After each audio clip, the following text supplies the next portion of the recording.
नमस्कार।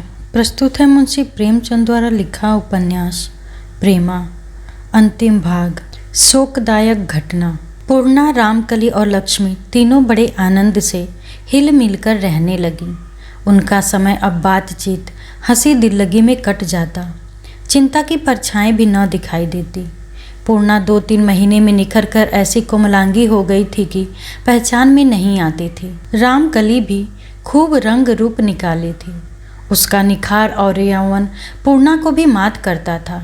उसकी आंखों में अब चंचलता और मुख पर वह चपलता न थी जो पहले दिखाई देती थी, बल्कि अब वह अति सुकुमार कामिनी हो गई थी। अच्छे संग में बैठते बैठते उसकी चाल ढाल में गंभीरता और धैर्य आ गया था। अब वह गंगा स्नान और मंदिर का नाम भी न लेती। अगर कभी कभी पूर्णा उसको छेड़ने के लिए पिछली बातें याद दिलाती तो वह नाक भौं चढ़ा लेती, रूठ जाती। मगर इन तीनों में लक्ष्मी का रूप निराला था। वह बड़े घर में पैदा हुई थी। उसके माँ बाप ने उसे बड़े लाड प्यार से पाला था और उसका बड़ी उत्तम रीति पर शिक्षा दी थी। उसका कोमल गत, उसकी मनोहर वाणी उसे अपनी सखियों में रानी की पदवी देती थी। वह गाने बजाने में निपुण थी और अपनी सखियों को यह गुण सिखाया करती थी। इसी तरह पूर्णा को अनेक प्रकार के व्यंजन बनाने का व्यसन था। बेचारी रामकली के हाथों में यह सब गुण न थे। हाँ, वह हंसोड़ी थी और अपनी रसीली बातों से सखियों को हंसाया करती थी। एक दिन शाम को तीनों सखियां बैठी बातचीत कर रही थी कि पूर्णा ने मुस्कुराकर रामकली से पूछा, क्यों रमन, आजकल मंदिर पूजा करने नहीं जाती हो? रामकली ने झेंप कर जवाब दिया, अब वहाँ जाने को जी नहीं चाहता। लक्ष्मी रामकली का सब वृतांत सुन चुकी थी। वह बोली, हाँ बुआ, अब तो हंसने बोलने का सामान घर पर ही मौजूद है। रामकली तिनक कर, तुमसे कौन बोलता है जो लगी जहर उगलने? बहन, इनको मना कर दो या हमारी बातों में न बोला करे, नहीं तो अभी कुछ कह बैठूंगी तो रोती फिरेंगी। पूर्णा, मत लक्ष्मी, सखी को मत छेड़ो। लक्ष्मी मुस्कुराकर, मैंने कुछ झूठ थोड़े ही कहा था जो इनको ऐसा कड़वा मालूम हुआ। रामकली, जैसी आप हैं वैसी सबको समझती हैं। पूर्णा, लक्ष्मी, तुम हमारी सखी को बहुत दिक किया करती हो। तुम्हारी बला से वह मंदिर में जाती थी। लक्ष्मी, जब मैं कहती हूँ तो रोती काहे को है? पूर्णा, अब यह बात उनको अच्छी नहीं लगती। तुम काहे को कहती हो? खबरदार, अब फिर मंदिर का नाम मत लेना। लक्ष्मी, अच्छा रमन, हमें एक बात तो बता दो, हम फिर तुम्हें कभी न छेड़ेंगे। महंत जी ने मंत्र देते समय तुम्हारे कान में क्या कहा? हमारा माथा छुए तो झूठ बोले। रामकली चिटक कर, सुना लक्ष्मी, हमसे शरारत करोगी तो ठीक न होगा। मैं जितना ही तह देती हूँ तुम उतनी ही सिर चढ़ी जाती हो। पूर्णा, तो बतला क्यों नहीं देती? इसमें क्या हर्ज है? रामकली, कुछ कहा होगा। तुम कौन होती हो पूछने वाली? बड़ी आई वहाँ से सीता बन के। पूर्णा, अच्छा भाई मत बताओ, बिगड़ती काहे को हो? लक्ष्मी, बताने की बात ही नहीं, बतला कैसे दें? रामकली, कोई बात भी हो कि यूं ही बतला दूं? पूर्णा, अच्छा यह बात जाने दो, बताओ उस तंबोली ने तुम्हें पान खिलाते समय क्या कहा था? रामकली, फिर छेड़खानी की सूझी, मैं भी पते की बात कह दूंगी, जो लजा मत जाना। लक्ष्मी, तुम्हें हमार कसम सखी जरूर कहो, यह हम लोगों की बातें तो पूछ लेती हैं, अपनी बातें एक नहीं कहती। रामकली, क्यों सखी? कहूँ, कहती हूँ, बिगड़ना मत। पूर्णा, कहो, साँच को आँच क्या? रामकली, उस दिन घाट पर तुमने किसे छाती से लिपटा लिया था? पूर्णा, तुम्हारा सिर। लक्ष्मी, समझ गई, बाबू अमृत राय होंगे, क्यों, है ना? यह तीनों सखियां इसी तरह हंस बोल रही थीं कि एक बूढ़ी औरत ने आकर पूर्णा को आशीर्वाद दिया और उसके हाथ में एक खत रख दिया। पूर्णा ने अक्षर पहचाने। प्रेमा का पत्र था।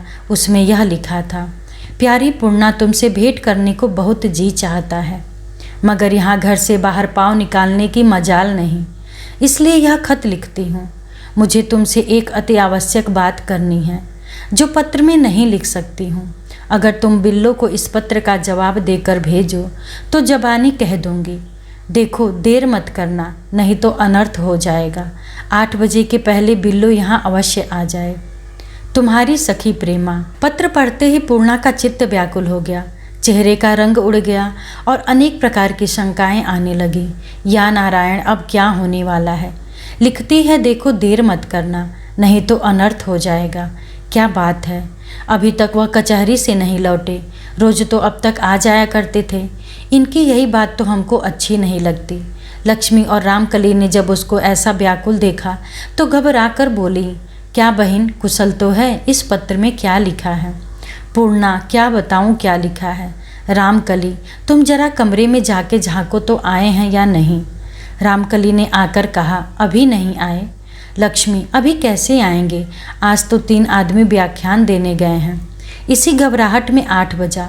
पूर्णा ने प्रेमा के पत्र का जवाब लिखा और बिल्लो को देकर प्रेमा को घर भेज दिया। आधा घंटा भी न बीता था कि बिल्लो लौट आई। रंग उड़ा हुआ था, बदहवास और घबराई हुई। पूर्णा ने उसे देखते ही घबरा कर पूछा, कहो बिल्लो, कुशल कहो। बिल्लो माथा ठोंक कर, क्या कहूँ बहू, कहते नहीं बनता, न जाने अभी क्या होने वाला है। पूर्णा, क्या कहा, कुछ चिट्ठी पत्री तो नहीं दिया? बिल्लो, चिट्ठी कहाँ से देती, हमको अंदर बुलाते डरती थी, देखते ही रोने लगी और कहा, बिल्लो मैं क्या करूं, मेरा जी यहाँ बिल्कुल नहीं लगता। मैं पिछली बातें याद करके रोया करती हूँ। वह दाननाथ कभी जब मुझे रोते देख लेते हैं तो बहुत झल्लाते हैं। एक दिन मुझे बहुत जली कटी सुनाई और चलते समय धमका कर कहा, एक औरत के 2 चाहने वाले कदापि जीते नहीं रह सकते। यह कहकर बिल्लो चुप हो गई। पूर्णा के समझ में पूरी बात न आई। उसने कहा, चुप क्यों हो गई, जल्दी कहो, मेरा दम रुका हुआ है। बिल्लो, इतना कहकर वह रोने लगी। फिर मुझको नज़दीक बुला के कान में कहा, बिल्लो, उसी दिन से मैं उनके तेवर बदले हुए देखती हूँ। वह 3 आदमियों को साथ लेकर रोज़ शाम को न जाने कहाँ जाते हैं। आज मैंने छिपकर उनकी बातचीत सुन ली। 12 बजे रात को जब अमृत राय पर चोट करने की सलाह हुई, जब से मैंने यह सुना है हाथों के तोते उड़े हुए हैं। मुझ अभागिन के कारण न जाने कौन कौन दुख उठाएगा। बिल्लो की जबानी यह बातें सुनकर पूर्णा के पैर तले से मिट्टी निकल गई। दाननाथ की तस्वीर भयानक रूप धारण किए उसकी आंखों के सामने आकर खड़ी हो गई। वह उसी दम दौड़ती हुई बैठक में पहुंची। बाबू अमृत राय का वहां पता न था। उसने अपना माथा ठोक बिल्लो से कहा, तुम जाकर आदमियों से कह दो फाटक पर खड़े हो जाएं और खुद उसी जगह एक कुर्सी पर बैठकर गुनने लगें कि अब उनको कैसे खबर करूं कि इतने में गाड़ी की खड़खड़ाहट सुनाई दी। पूर्णा का दिल बड़े जोर से धड़धड़ करने लगा। वह लपक कर दरवाजे पर आई और कांपती हुई आवाज़ से पुकार कर बोली, इतनी देर कहाँ लगाई, जल्दी आते क्यों नहीं। अमृत राय जल्दी से उतरे और कमरे के अंदर कदम रखते ही पूर्णा ऐसे लिपट गई मानो उन्हें किसी के वार से बचा रही है और बोली, इतनी जल्दी क्यों आए, अभी तो बहुत सवेरा है। अमृत राय, प्यारी क्षमा करो, आज जरा देर हो गई। पूर्णा, चलिए रहने दीजिए, आप तो जाकर सैर सपाटे करते हैं, यहाँ दूसरों की जान हलकान होती है। अमृत राय, क्या बताएं, आज बात ऐसी आ पड़ी कि रुकना पड़ा। आज माफ़ कर दो, फिर ऐसी देर न होगी। यह कहकर वह कपड़े उतारने लगे, मगर पूर्णा वहीं खड़ी रही जैसे कोई चौंकी हुई हरिणी। उसकी आंखें दरवाजे की तरफ लगी थीं। अचानक उसको किसी मनुष्य की परछाई दरवाजे के सामने दिखाई पड़ी और वह बिजली की तरह चमक कर दरवाज़ा रोककर खड़ी हो गई। देखा तो कहार था, जूता खोलने आ रहा था। बाबू साहब ने ध्यान से देखा तो पूर्णा कुछ घबराई हुई दिखाई दी। बोले, प्यारी, आज तुम कुछ घबराई हुई हो। पूर्णा, सामने वाला दरवाज़ा बंद कर दो। अमृत राय, गर्मी हो रही है, हवा रुक जाएगी। पूर्णा, यहाँ न बैठने दूंगी, ऊपर चलो। अमृत राय, क्यों, बात क्या है, डरने की कोई वजह नहीं। पूर्णा, मेरा जी यहाँ नहीं लगता, ऊपर चलो, वहाँ चांदनी में खूब ठंडी हवा आ रही होगी। अमृत राय मन में बहुत सी बातें सोचते सोचते पूर्णा के साथ कोठे पर गए। खुली हुई छत थी, कुर्सियाँ धरी हुई थीं। 9 बजे रात का समय, चैत्र के दिन, चांदनी खूब छिटकी हुई, मंद मंद शीतल वायु चल रही थी। बगीचे के हरे भरे वृक्ष धीरे धीरे झूम झूम कर अति शोभायमान हो रहे थे। जान पड़ता था कि आकाश ने ओस की पतली हल्की चादर सब चीज़ों पर डाल दी गई है। दूर दूर के धुंधले धुंधले पेड़ ऐसे मनोहर मालूम होते हैं मानो वह देवताओं के रमण करने के स्थान है।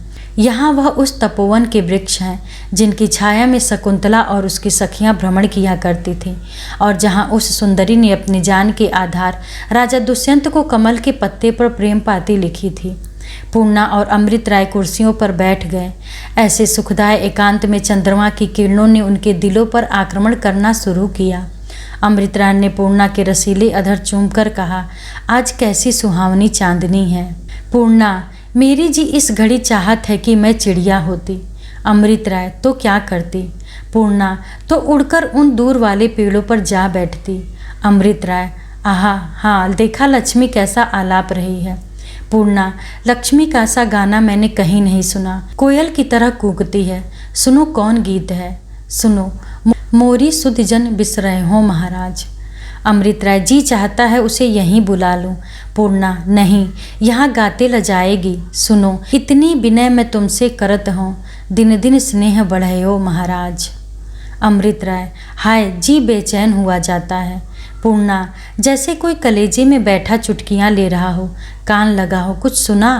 कहती है, मैं मधुमाती अरज करत हूँ, नित दिन पतियाँ पैठे हों महाराज। अमृत राय, कोई प्रेम रस की पाती अपने सजन से कह रही है। पूर्णा कहती है, नित दिन पतियाँ पैठे हो महाराज, हाय बेचारी प्रेम में डूबी हुई है। अमृत राय चुप हो गई। अब वह सन्नाटा कैसा मनोहर मालूम होता है।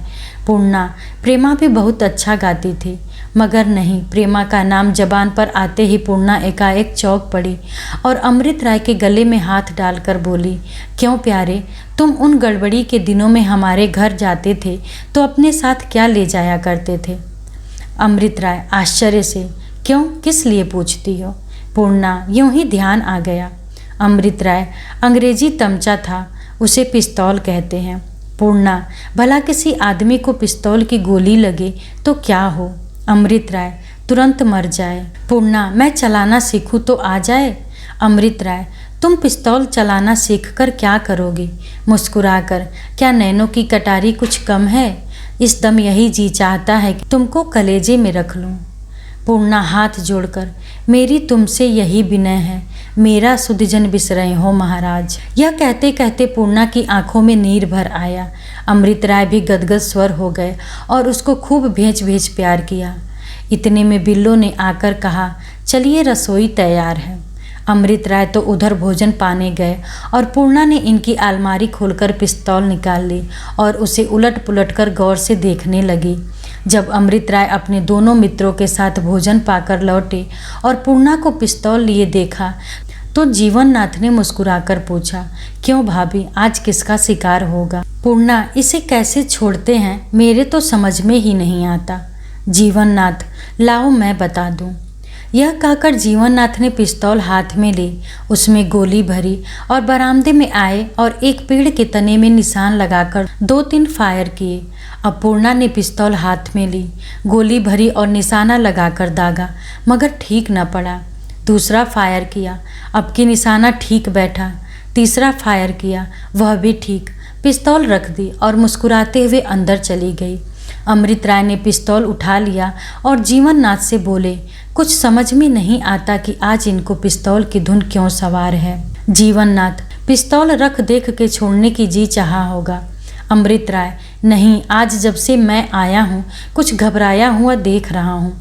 जीवननाथ, आपने कुछ पूछा नहीं? अमृत राय, पूछा तो बहुत, मगर जब कुछ बतलाए भी हूँ हाँ करके टाल गई। जीवननाथ, किसी किताब में पिस्तौल की लड़ाई पढ़ी होगी, और क्या? प्राणनाथ, यही मैं भी समझता हूँ। जीवननाथ, सिवाय इसके और हो ही क्या सकता है। कुछ देर तक तीनों आदमी बैठे गपशप करते रहे। जब 10 बजने को आए तो लोग अपने अपने कमरों में विश्राम करने चले गए। बाबू साहब भी लेटे, दिन भर के थके थे, अखबार पढ़ते पढ़ते सो गए, मगर बेचारी पूर्णा की आंखों में नींद कहाँ। वह 12 बजे तक एक एक कहानी पढ़ती रही। जब तमाम सोता पड़ गया और चारों तरफ सन्नाटा छा गया तो उसे अकेले डर मालूम होने लगा। डरते ही डरते उठी और चारों तरफ के दरवाजे बंद कर लिए, मगर जवानी की नींद बहुत रोकने पर भी एक झपकी आ ही गई। आधी घड़ी भी न बीती थी कि भय में सोने के कारण उसे एक अति भयंकर स्वप्न दिखाई दिया। चौंक कर उठ बैठी, हाथ पांव थरथर कांपने लगे। दिल में धड़कन होने लगी। पति का हाथ पकड़कर चाहती थी कि जगा दे, मगर फिर यह समझकर कि इनकी प्यारी नींद उचट जाएगी तो तकलीफ होगी, उनका हाथ छोड़ दिया। अब इस समय उसकी जो अवस्था है वर्णन नहीं की जा सकती। चेहरा पीला हो रहा है, डरी हुई निगाहों से इधर उधर ताक रही है। पत्ता भी खड़खड़ाता है तो चौंक पड़ती है। कभी अमृत राय के सिरहाने खड़ी होती है, कभी पैताने। लैंप की धुंधली रोशनी में वह सन्नाटा और भी भयानक मालूम हो रहा है। तस्वीरें जो दीवारों से लटक रही हैं इस समय उसको घूरते हुए मालूम होती हैं। उसके सब रोंगटे खड़े हैं। पिस्तौल हाथ में लिए घबरा घबरा कर घड़ी की तरफ देख रही है। एकाएक उसको ऐसा मालूम हुआ कि कमरे की छत दबी जाती है। फिर घड़ी की सुइयों को देखा, 1 बज गया था। इतने ही में उसको कई आदमियों के पाँव की आहट मालूम हुई। कलेजा बांसों उछलने लगा। उसने पिस्तौल संभाली। यह समझ गई कि जिन लोगों के आने का खटका था वह आ गए। तब भी उसको विश्वास था कि इस बंद कमरे में कोई न आ सकेगा। वह कान लगाए पैरों की आहट ले रही थी कि अकस्मात दरवाजे पर जोर से धक्का लगा और जब तक वह बाबू अमृत राय को जगाए कि मजबूत किवाड़ आप ही आप खुल गए और कई आदमी धड़धड़ाते हुए अंदर घुस आए। पूर्णा ने पिस्तौल सरकी, तड़ाके की आवाज़ हुई, कोई धम से गिर पड़ा। फिर कुछ खटखट होने लगा। 2 आवाज़ें पिस्तौल के छूटने की और हुई। फिर धमाका हुआ। इतने में बाबू अमृत राय चिल्लाए, दौड़ो दौड़ो चोर। इस आवाज़ के सुनते ही 2 आदमी उनकी तरफ लपके, मगर इतने में दरवाजे पर लालटेन की रोशनी नजर आई और प्राणनाथ और जीवननाथ हाथों में सोटे लिए आ पहुँचे। चोर भागने लगे, मगर 2 के 2 पकड़ लिए गए। जब लालटेन लेकर जमीन पर देखा तो 2 लाशें दिखाई दी। एक तो पूर्णा की लाश थी और दूसरी एक मर्द की। एकाएक प्राणनाथ ने चिल्लाकर कहा, अरे यह तो बाबू दाननाथ हैं। बाबू अमृत राय ने एक ठंडी सांस भरकर कहा, आज जब मैंने उसके हाथ में पिस्तौल देखा तभी से दिल में एक खटका सा लगा हुआ था, मगर हाय क्या जानता था कि ऐसी आपत्ति आने वाली है। प्राणनाथ, दाननाथ तो आपके मित्र में थे। अमृत राय, मित्रों में जब थे तब थे, अब तो शत्रु हैं। पूर्णा को दुनिया से उठे 2 वर्ष बीत गया। सांझ का समय है। शीतल सुगंधित चित्त को हर्ष देने वाली हवा चल रही है। सूर्य की विदा होने वाली किरणें खिड़की से बाबू अमृत राय के सजे हुए कमरे में जाती है और पूर्णा के पूरे कद की तस्वीर के पैरों को चूम चूम कर चली जाती है। उनकी लाली से सारा कमरा सुनहरा हो रहा है। रामकली और लक्ष्मी के मुखड़े इस समय मारे आनंद के गुलाब की तरह खिले हुए हैं। दोनों गहने पाते से लौस हैं और जब वह खिड़की से भर बाहर निकलती हैं और सुनहरी किरणें उनके गुलाब से मुखड़ों पर पड़ती हैं तो जान पड़ता है कि सूर्य आप बलैया ले रहा है।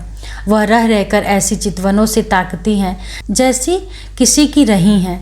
एकाएक रामकली ने खुश होकर कहा, सुखी वह देखो आ गए।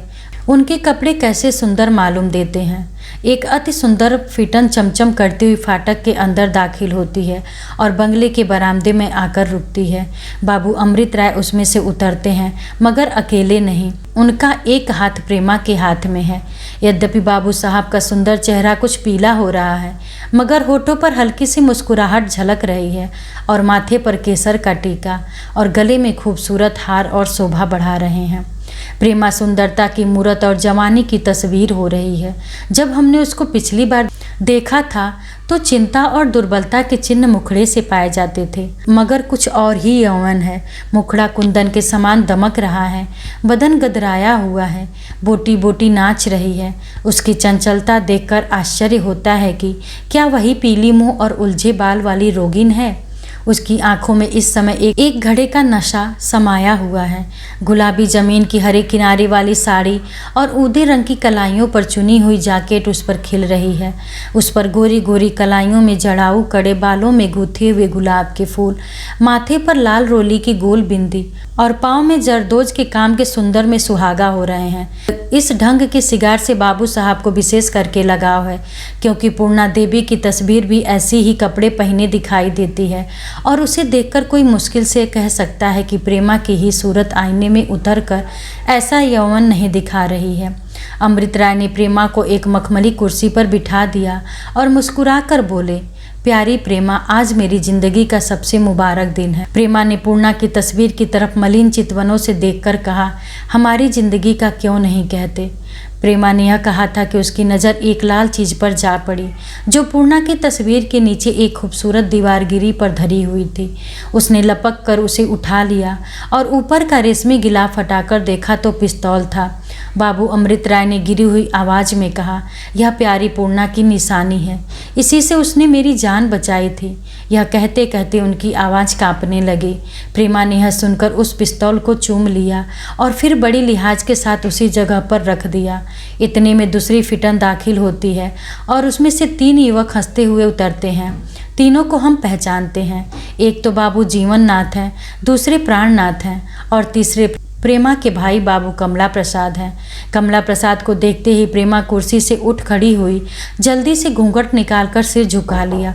कमला प्रसाद ने बहन को मुस्कुराकर छाती से लगा लिया और बोले, मैं तुमको सच्चे दिल से मुबारकबाद देता हूँ।